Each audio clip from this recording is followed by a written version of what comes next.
Na high blood si Coach sa huddle, nalimitahan si Kaiju. Napakamot ulo na lamang si Coach Anzay. Unang beses na ganito kaganda ang shooting ng Alphas. Anong meron? Yan ang pag-uusapan natin for today's video.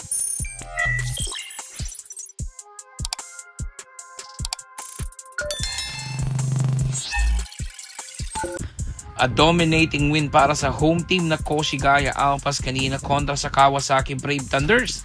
101-77 ang naging final score, and it was all Koshigaya from start to finish.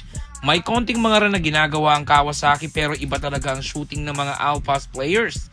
Parang singlaki ng dagat ang range sa kanilang home court sa taas ng percentage nila from beyond the arc. Ito na ata ang pinakamagandang shooting na ipinakita nila dito sa B1 Division, shooting 38.7% from Rainbow Country and 50% from the field. It was a solid team effort nga, lalo na si Tatang Gibbs who lead the way for the Alphas with 18 points. Inalat naman ang ating bata kanina with 6.6 rebounds, 2 assists and 1 rejection lamang ang naitala nito dahil na rin sa foul trouble. Sa first quarter ay 2 fouls agad ang nakuha ni Kai at midway to the final quarter ay nakalima na agad ito. Napailing na lamang si Coach Ansay sa mga fouls na nakukuha ni Kai kanina.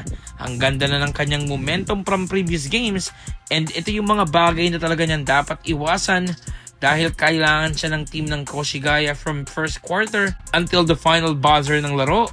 Medyo may kasamang frustration na rin dahil na rin siguro hindi nakukuha ni Kai ang kanyang momentum. Buti na lang talaga at ang ganda ng nilaro ng kanyang mga kakampi as of late, and nagresulta ito sa panalo.